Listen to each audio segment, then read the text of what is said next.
Chapter 2. Lesson 2, Why Teach Financial Literacy? It's not how much money you make. It's how much money you keep. In 1990, Mike took over his father's empire and is, in fact, doing a better job than his dad did. We see each other once or twice a year on the golf course. He and his wife are wealthier than you could imagine. Rich Dad's empire is in great hands, and Mike is now grooming his son to take his place, as his dad had groomed us. In 1994, I retired at the age of 47, and my wife Kim was 37. Retirement does not mean not working. For us, it means that, barring unforeseen cataclysmic changes, we can work or not work, and our wealth grows automatically, staying ahead of inflation. Our assets are large enough to grow by themselves. It's like planting a tree. You water it for years, and then one day it doesn't need you anymore. Its roots are implanted deep enough. Then the tree provides shade for your enjoyment. Mike chose to run the empire, and I chose to retire. Whenever I speak to groups of people, they often ask what I would recommend that they do. How do I get started? Is there a book you would recommend? What should I do to prepare my children? What is your secret to success? How do I make millions? Whenever I hear one of these questions, I'm reminded of the following story. The richest businessmen in 1923. A group of our greatest leaders and richest businessmen held a meeting at the Edgewater Beach Hotel in Chicago. Among them were Charles Schwab, head of the largest independent steel company, Samuel Insull, president of the world's largest utility, Howard Hopson, head of the largest gas company, Ivor Kreuger, president of International Matchco, one of the world's largest companies at that time. Leon Fraser, president of the Bank of International Settlements, Richard Whitney, president of the New York Stock Exchange, Arthur Cotton and Jesse Livermore, two of the biggest stock speculators, and Albert Fall, a member of President Harding's cabinet. 25 years later, 9 of these titans ended their lives as follows. Schwab died penniless after living for 5 years on borrowed money. Insull died broke in a foreign land, and Kreuger and Cotton also died broke. Hopson went insane. Whitney and Albert Fall were released from prison, and Fraser and Livermore committed suicide. I doubt if anyone can say what really happened to these men. If you look at the date, 1923, it was just before the 1929 market crash and the Great Depression, which I suspect had a great impact on these men and their lives. The point is this: today we live in times of greater and faster change than these men did. I suspect there will be many booms and busts in the coming years that will parallel the ups and downs these men faced.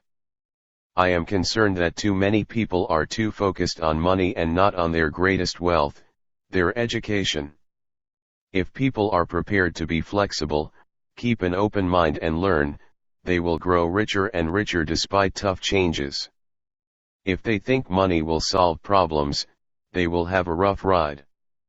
Intelligence solves problems and produces money.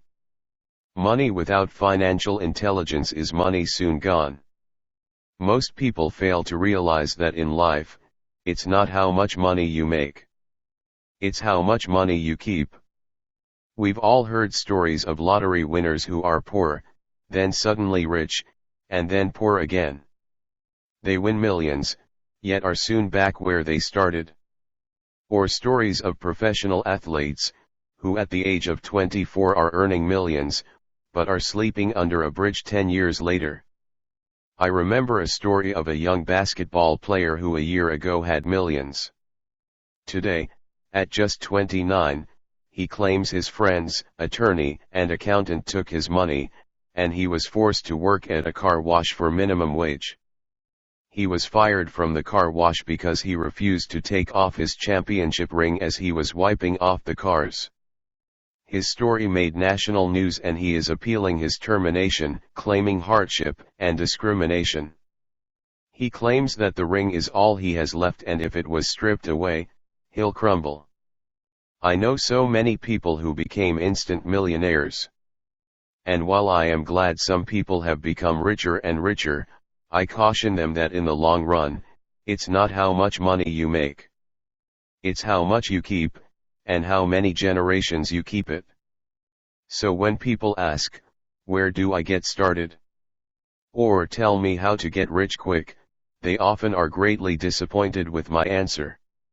I simply say to them what my rich dad said to me when I was a little kid. If you want to be rich, you need to be financially literate. That idea was drummed into my head every time we were together. As I said, my educated dad stressed the importance of reading books, while my rich dad stressed the need to master financial literacy. If you are going to build the Empire State Building, the first thing you need to do is dig a deep hole and pour a strong foundation. If you are going to build a home in the suburbs, all you need to do is pour a 6-inch slab of concrete. Most people, in their drive to get rich, are trying to build an Empire State Building on a 6-inch slab. Our school system, created in the agrarian age, still believes in homes with no foundation. Dirt floors are still the rage. So kids graduate from school with virtually no financial foundation. One day, sleepless and deep in debt in suburbia, living the American dream, they decide that the answer to their financial problems is to find a way to get rich quick.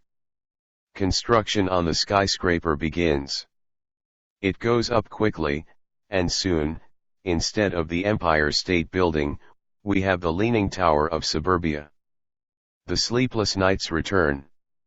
As for Mike and me in our adult years, both of our choices were possible because we were taught to pour a strong financial foundation when we were just kids. Accounting is possibly the most confusing, boring subject in the world, but if you want to be rich long term, it could be the most important subject. For Rich Dad, the question was how to take a boring and confusing subject and teach it to kids. The answer he found was to make it simple by teaching it in pictures. My rich dad poured a strong financial foundation for Mike and me. Since we were just kids, he created a simple way to teach us. For years he only drew pictures and used few words. Mike and I understood the simple drawings, the jargon, the movement of money, and then in later years, Rich Dad began adding numbers. Today, Mike has gone on to master much more complex and sophisticated. Rich people acquire assets. The poor and middle class acquire liabilities that they think are assets. Accounting analysis because he had to in order to run his empire. I am not as sophisticated because my empire is smaller, yet we come from the same simple foundation. Over the following pages, I offer to you the same simple line drawings Mike's dad created for us. Though basic, those drawings helped guide two little boys in building great sums of wealth on a solid and deep foundation. Rule number 1, you must know the difference between an asset and a liability, and buy assets. If you want to be rich, this is all you need to know. It is rule number 1. It is the only rule. This may sound absurdly simple, but most people have no idea how profound this rule is. Most people struggle financially because they do not know the difference between an asset and a liability. Rich people acquire assets. The poor and middle class acquire liabilities that they think are assets, said Rich Dad. When Rich Dad explained this to Mike and me, we thought he was kidding. Here we were, nearly teenagers and waiting for the secret to getting rich, and this was his answer. It was so simple that we stopped for a long time to think about it. What is an asset? Asked Mike. Don't worry right now, said Rich Dad. Just let the idea sink in. If you can comprehend the simplicity, your life will have a plan and be financially easy. It is simple. That is why the idea is missed. You mean all we need to know is what an asset is, acquire them, and we'll be rich? I asked. Rich Dad nodded his head. It's that simple. If it's that simple, how come everyone is not rich? I asked. Rich Dad smiled. Because people do not know the difference between an asset and a liability. I remember asking, how could adults be so misguided? If it is that simple, if it is that important, why would everyone not want to find out? It took Rich Dad only a few minutes to explain what assets and liabilities were. As an adult, I have difficulty explaining it to other adults. The simplicity of the idea escapes them because they have been educated differently. They were taught by other educated professionals, such as bankers, accountants, real estate agents, financial planners, and so forth. The difficulty comes in asking adults to unlearn, or become children again. An intelligent adult often feels it is demeaning to pay attention to simplistic definitions. Rich Dad believed in the KISS principle, keep it simple stupid, or keep it super simple, so he kept it simple for us, and that made our financial foundation strong. So what causes the confusion? How could something so simple be so screwed up? Why would someone buy an asset that was really a liability? The answer is found in basic education. We focus on the word literacy and not financial literacy. What defines something to be an asset or a liability are not words. In fact, if you really want to be confused, look up the words asset. An asset puts money in my pocket. A liability takes money out of my pocket. And liability in the dictionary. I know the definition may sound good to a trained accountant, but for the average person, it makes no sense. But we adults are often too proud to admit that something does not make sense. To us young boys, Rich Dad said, what defines an asset are not words, but numbers. And if you can't read the numbers, you can't tell an asset from a hole in the ground. In accounting, Rich Dad would say, it's not the numbers, but what the numbers are telling you. It's just like words. It's not the words, but the story the words are telling you. If you want to be rich, you've got to read and understand numbers. If I heard that once, I heard it 1,000 times from my rich dad. And I also heard, the rich acquire assets, and the poor and middle class acquire liabilities. Here is how to tell the difference between an asset and a liability. Most accountants and financial professionals do not agree with the definitions, but these simple drawings were the start of strong financial foundations for two young boys. This is the cash flow pattern of an asset. Prefer image 1. Pause the video and understand the image. The top part of the diagram is an income statement, often called a profit and loss statement. It measures income and expenses, money in and money out. The lower part of the diagram is a balance sheet. It's called that because it's supposed to balance assets against liabilities. Many financial novices do not know the relationship between the income statement and the balance sheet, and it is vital to understand that relationship. So as I said earlier, my rich dad simply told two young boys that assets put money in your pocket. Nice, simple, and usable. This is the cash flow pattern of a liability. Prefer image 2. Pause the video and understand the image. Now that assets and liabilities have been defined through pictures, it may be easier to understand my definitions in words. An asset is something that puts money in my pocket. A liability is something that takes money out of my pocket. This is really all you need to know. If you want to be rich, simply spend your life buying assets. If you want to be poor or middle class, spend your life buying liabilities. Illiteracy, both in words and numbers, is the foundation of financial struggle. If people are having difficulties financially, there is something that they don't understand, either in words or numbers. The rich are rich because they are more literate in different areas than people who struggle financially. So if you want to be rich and maintain your wealth, it's important to be financially literate, in words as well as numbers. The arrows in the diagrams represent the flow of cash, or cash flow. Numbers alone mean little, just as words out of context mean little. It's the story that counts. In financial reporting, reading numbers is looking for the plot, the story of where the cash is flowing. In 80% of most families, the financial story paints a picture of hard work to get ahead. However, this effort is for naught because they spend their lives buying liabilities instead of assets. This is the cash flow pattern of a poor person. Prefer image 3. Pause the video and understand the image. This is the cash flow pattern of a person in the middle class. Prefer image 4. Pause the video and understand the image. This is the cash flow pattern of a rich person. Prefer image 5. Pause the video and understand the image. All of these diagrams are obviously oversimplified. Everyone has living expenses, the need for food, shelter, and clothing. The diagrams show the flow of cash through a poor, middle class, and wealthy person's life.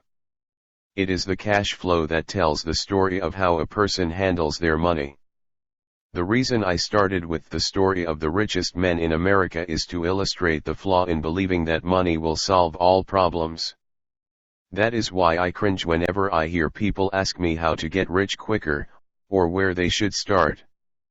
I often hear, "I'm in debt, so I need to make more money." But more money will often not solve the problem. In fact, it may compound the problem. Money often makes obvious our tragic human flaws, putting a spotlight on what we don't know. That is why, all too often, a person who comes into a sudden windfall of cash, let's say an inheritance, a pay raise, or lottery winning, soon returns to the same financial mess, if not worse, than the mess they were in before. Cash flow tells the story of how a person handles money. Money only accentuates the cash flow pattern running in your head. If your pattern is to spend everything you get, most likely an increase in cash will just result in an increase in spending. Thus, the saying, "A fool and his money is one big party." I have said many times that we go to school to gain scholastic and professional skills, both of which are important. We learn to make money with our professional skills. In the 1960s, when I was in high school, if someone did well academically, people assumed this bright student would go on to be a medical doctor because it was the profession with the promise of the greatest financial reward. Today, doctors face financial challenges I wouldn't wish on my worst enemy: insurance companies taking control of the business, managed healthcare, government intervention, and malpractice suits. Today, kids want to be famous athletes, movie stars, rock stars, beauty queens, or CEOs because that is where the fame, money, and prestige are. That is the reason it is so hard to motivate kids in school today. They know that professional success is no longer solely linked to academic success, as it once was. Because students leave school without financial skills, millions of educated people pursue their profession successfully, but later find themselves struggling financially. They work harder but don't get ahead. What is missing from their education is not how to make money, but how to manage money. It's called financial aptitude: what you do with the money once you make it, how to keep people from taking it from you, how to keep it longer, and how to make that money work hard for you. Most people don't understand why they struggle financially because they don't understand cash flow. A person can be highly educated, professionally successful, and financially illiterate. These people often work harder than they need to because they learned how to work hard, but not how to have their money work hard for them. How the quest for a financial dream turns into a financial nightmare. The classic story of hardworking people has a set pattern. Recently married, the happy, highly educated young couple moves into one of their cramped rented apartments. Immediately, they realize that they are saving money because two can live as cheaply as one. The problem is the apartment is cramped. They decide to save money to buy their dream home so they can have kids. They now have two incomes, and they begin to focus on their careers. Their incomes begin to increase. As their incomes go up, their expenses go up as well. Prefer image 6. Pause the video and understand the image. The number one expense for most people is taxes. Many people think it's income tax, but for most Americans, their highest tax is Social Security. As an employee, it appears as if the Social Security tax combined with the Medicare tax rate is roughly 7.5%, but it's really 15% since the employer must match the Social Security amount. In essence, it is money the employer can't pay you. On top of that, you still have to pay income tax on the amount deducted from your wages for Social Security tax, income you never received because it went directly to Social Security through withholding. Going back to the young couple, as a result of their incomes increasing, they decide to buy the house of their dreams. Once in their house, they have a new tax, called property tax. Then they buy a new car, new furniture, and new appliances to match their new house. All of a sudden, they wake up and their liabilities column is full of mortgage and credit card debt. Their liabilities go up. Prefer image 7. Pause the video and understand the image. They're now trapped in the rat race. Pretty soon a baby comes along and they work harder. The process repeats itself. Higher incomes cause higher taxes, also called bracket creep. A credit card comes in the mail. They use it and max it out. A loan company calls and says their greatest asset, their home, has appreciated in value. Because their credit is so good, the company offers a bill consolidation loan and tells them the intelligent thing to do is clear off the high-interest consumer debt by paying off their credit card. And besides, interest on their home is a tax deduction. They go for it, and pay off those high-interest credit cards. They breathe a sigh of relief. Their credit cards are paid off. They've now folded their consumer debt into their home mortgage. Their payments go down because they extend their debt over 30 years. It is the smart thing to do. Their neighbor calls to invite them to go shopping. The Memorial Day sale is on. They promise themselves they'll just window shop, but they take a credit card, just in case. I run into this young couple all the time. Their names change, but their financial dilemma is the same. They come to one of my talks to hear what I have to say. They ask me, "Can you tell us how to make more money?" They don't understand that their trouble is really how they choose to spend the money they do have. It is caused by financial illiteracy and not understanding the difference between an asset and a liability. More money seldom solves someone's money problems. Intelligence solves problems. There is a saying a friend of mine says over and over to people in debt: if you find you have dug yourself into a hole, stop digging. As a child, my dad often told us that the Japanese were aware of three powers: the power of the sword, the jewel, and the mirror. The sword symbolizes the power of weapons. America has spent trillions of dollars on weapons and, because of this, is a powerful military presence in the world. The jewel symbolizes the power of money. There is some degree of truth to the saying, remember the golden rule. He who has the gold makes the rules. The mirror symbolizes the power of self-knowledge. This self-knowledge, according to Japanese legend, was the most treasured of the three. All too often, the poor and middle class allow the power of money to control them. By simply getting up and working harder, failing to ask themselves if what they do makes sense, they shoot themselves in the foot as they leave for work every morning. By not fully understanding money, the vast majority of people allow its awesome power to control them. If they used the power of the mirror, they would have asked themselves, does this make sense? All too often, instead of trusting their inner wisdom, that genius inside, most people follow the crowd. They do things because everybody else does them. They conform, rather than question. Often, they mindlessly repeat what they have been told. Diversify. Your home is an asset. Your home is your biggest investment. You get a tax break for going into greater debt. Get a safe job. Don't make mistakes. Don't take risks. It is said that the fear of public speaking is a fear greater than death for most people. According to psychiatrists, the fear of public speaking is caused by the fear of ostracism, the fear of standing out, the fear of criticism, the fear of ridicule, and the fear of being an outcast. The fear of being different prevents most people from seeking new ways to solve their problems. That is why my educated dad said the Japanese valued the power of the mirror the most, for it is only when we look into it that we find truth. Fear is the main reason that people say, play it safe. That goes for anything, be it sports, relationships, careers, or money.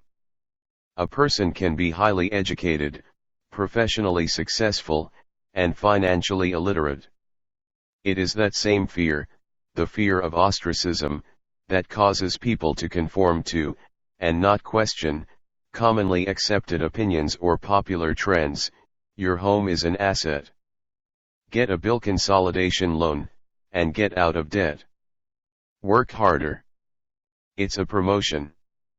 Someday I'll be a vice president. Save money.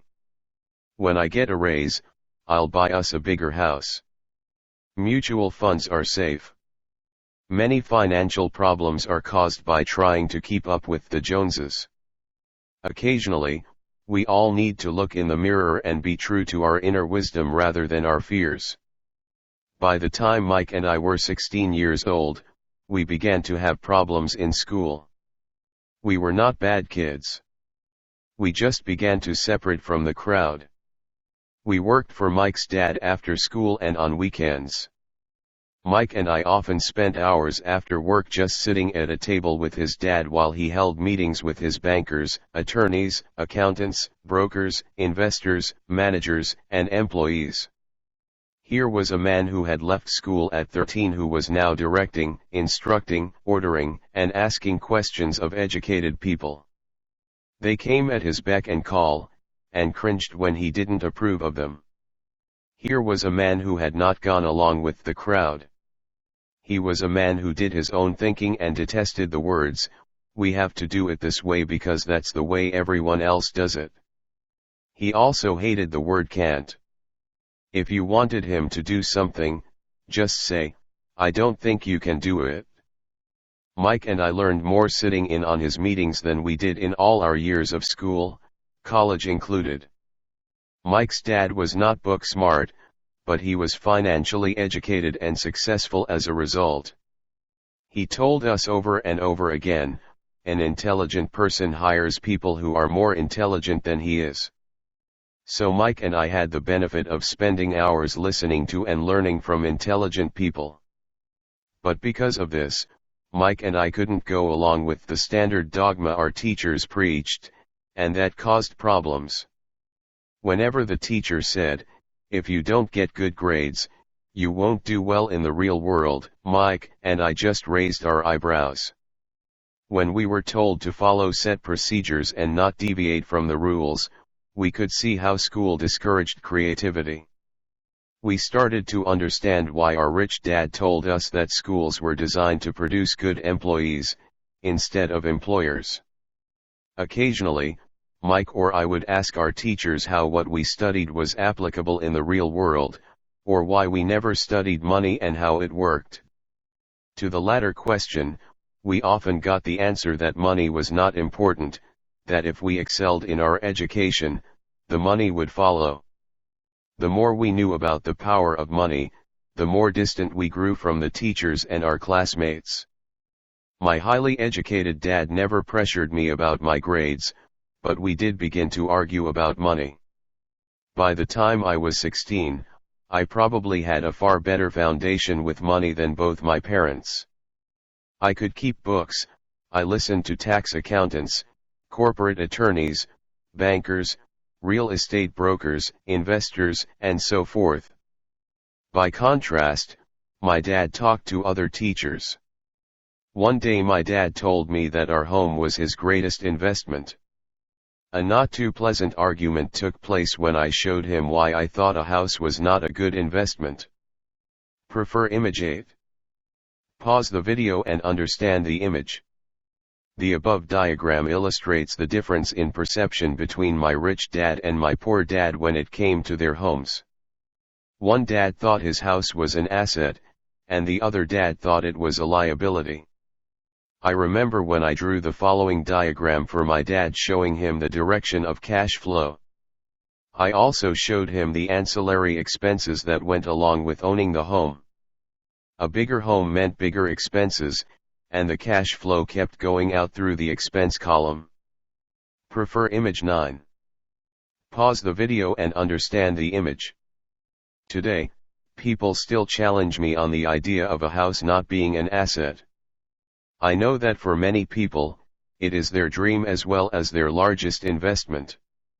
And owning your own home is better than nothing.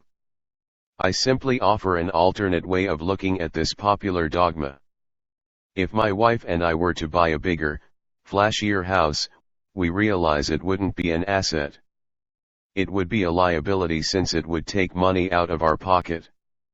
So here is the argument I put forth. I really don't expect most people to agree with it because your home is an emotional thing, and when it comes to money, high emotions tend to lower financial intelligence. I know from personal experience that money has a way of making every decision emotional. When it comes to houses, most people work all their lives paying for a home they never own. In other words, most people buy a new house every few years, each time incurring a new 30-year loan to pay off the previous one. Even though people receive a tax deduction for interest on mortgage payments, they pay for all their other expenses with after-tax dollars, even after they pay off their mortgage. My wife's parents were shocked when the property taxes on their home increased to $1,000 a month. This was after they had retired, so the increase put a strain on their retirement budget, and they felt forced to move. Houses do not always go up in value. I have friends who owe $1 million for a home that today would sell for far less.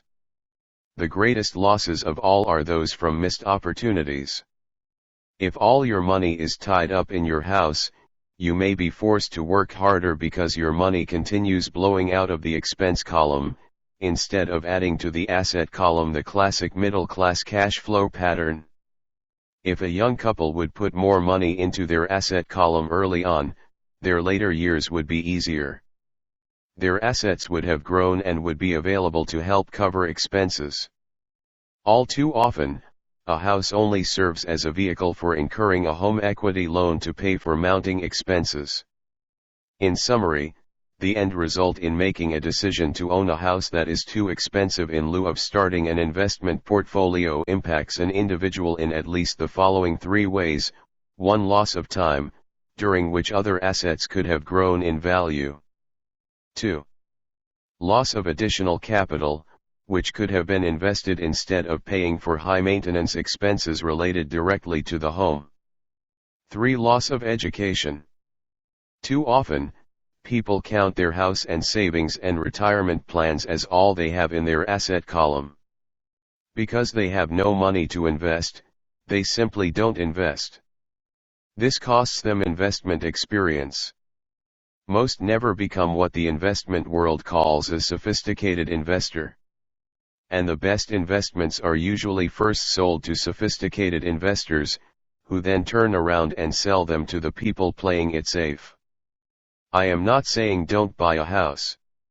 What I am saying is that you should understand the difference between an asset and a liability.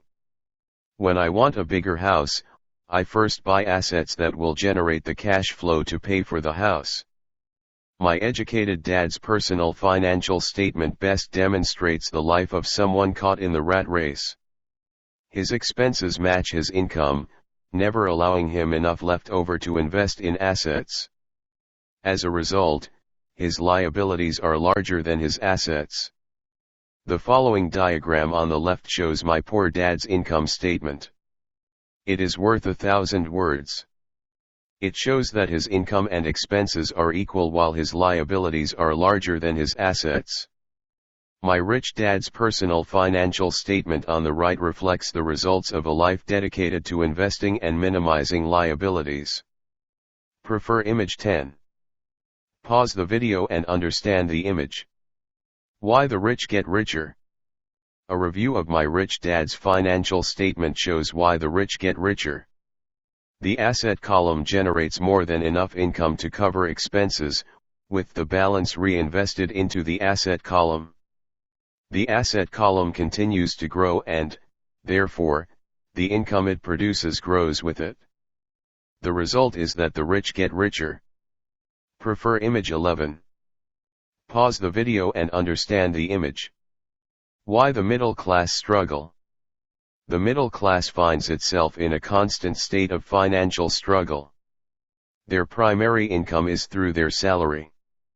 As their wages increase, so do their taxes. Their expenses tend to increase in proportion to their salary increase, hence, the phrase the rat race. They treat their home as their primary asset, instead of investing in income-producing assets. Prefer image 12. Pause the video and understand the image. This pattern of treating your home as an investment, and the philosophy that a pay raise means you can buy a larger home or spend more, is the foundation of today's debt-ridden society. Increased spending throws families into greater debt and into more financial uncertainty, even though they may be advancing in their jobs and receiving raises on a regular basis. This is high-risk living caused by weak financial education. The massive loss of jobs in recent times proves how shaky the middle class really is financially. Company pension plans are being replaced by 401k plans. Social Security is obviously in trouble and can't be relied upon as a source for retirement. Panic has set in for the middle class.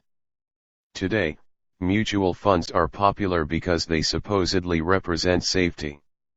Average mutual fund buyers are too busy working to pay taxes and mortgages, save for their children's college, and pay off credit cards. They do not have time to study investing, so they rely on the expertise of the manager of a mutual fund. Also, because the mutual fund includes many different types of investments, they feel their money is safer because it is diversified. This educated middle class subscribes to the dogma put out by mutual fund brokers and financial planners: play it safe. Avoid risk. The real tragedy is that the lack of early financial education is what creates the risk faced by average middle class people. The reason they have to play it safe is because their financial positions are tenuous at best. Their balance sheets are not balanced. Instead, they are loaded with liabilities and have no real assets that generate income. Typically, their only source of income is their paycheck. Their livelihood becomes entirely dependent on their employer. So when genuine deals of a lifetime come along, these people can't take advantage of them because they are working so hard, are taxed to the max, and are loaded with debt. As I said at the start of this section, the most important rule is to know the difference between an asset and a liability. Once you understand the difference, concentrate your efforts on buying income-generating assets. That's the best way to get started on a path to becoming rich. Keep doing that, and your asset column will grow. Keep liabilities and expenses down so more money is available to continue pouring into the asset column. Soon the asset base will be so deep that you can afford to look at more speculative investments, investments that may have returns of 100% to infinity, $5,000 investments that are soon turned into $1 million or more, investments that the middle class calls too risky. The investment is not risky for the financially literate. If you do what the masses do, you get the following picture. Prefer image 13. Pause the video and understand the image. As an employee who is also a homeowner, your working efforts are generally as follows. 1. You work for the company. Employees make their business owner or the shareholders rich, not themselves. Your efforts and success will help provide for the owner's success and retirement. 2. You work for the government. The government takes its share from your paycheck before you even see it. By working harder, you simply increase the amount of taxes taken by the government. Most people work from January to May just for the government. 3. You work for the bank. After taxes, your next largest expense is usually your mortgage and credit card debt. The problem with simply working harder is that each of these 3 levels takes a greater share of your increased efforts. You need to learn how to have your increased efforts benefit you and your family directly. Once you have decided to concentrate on minding your own business, focusing your efforts on acquiring assets instead of a bigger paycheck, how do you set your goals? Most people must keep their job and rely on their wages to fund their acquisition of assets. As their assets grow, how do they measure the extent of their success? When does someone know that they are rich, that they have wealth? As well as having my own definitions for assets and liabilities, I also have my own definition for wealth. Actually, I borrowed it from a man named R. Buckminster Fuller. Some call him a quack, and others call him a genius. Years ago he got architects buzzing because he applied for a patent for something called a geodesic dome. But in the application, Fuller also said something about wealth. It was pretty confusing at first, but after reading it, it began to make some sense. Wealth is a person's ability to survive so many number of days forward, or, if I stopped working today, how long could I survive? Unlike net worth, the difference between your assets and liabilities, which is often filled with a person's expensive junk and opinions of what things are worth, this definition creates the possibility for developing a truly accurate measurement. I could now measure and know where I was in terms of my goal to become financially independent. Although net worth often includes non-cash producing assets, like stuff you bought that now sits in your garage, wealth measures how much money your money is making and, therefore, your financial survivability. Wealth is the measure of the cash flow from the asset column compared with the expense column. Let's use an example. Let's say I have cash flow from my asset column of $1,000 a month. And I have monthly expenses of $2,000. What is my wealth? Let's go back to Buckminster Fuller's definition. Using his definition, how many days forward can I survive? Assuming a 30-day month, I have enough cash flow for half a month. When I achieve $2,000 a month cash flow from my assets, then I will be wealthy. So while I'm not yet rich, I am wealthy. I now have income generated from assets each month that fully cover my monthly expenses. If I want to increase my expenses, I first must increase my cash flow to maintain this level of wealth. Also note that it is at this point that I'm no longer dependent on my wages. I have focused on, and been successful in, building an asset column that has made me financially independent. If I quit my job today, I would be able to cover my monthly expenses with the cash flow from my assets. My next goal would be to have the excess cash flow from my assets reinvested into the asset column. the more money that goes into my asset column, the more my asset column grows. The more my assets grow, the more my cash flow grows. And as long as I keep my expenses less than the cash flow from these assets, I grow richer with more and more income from sources other than my physical labor. As this reinvestment process continues, I am well on my way to becoming rich. Just remember this simple observation: the rich buy assets. The poor only have expenses. The middle class buy liabilities they think are assets. So how do I start minding my own business? What is the answer? Listen to the founder of McDonald's in the next chapter. Thank you for giving your valuable time for this video. We hope you learned something new today.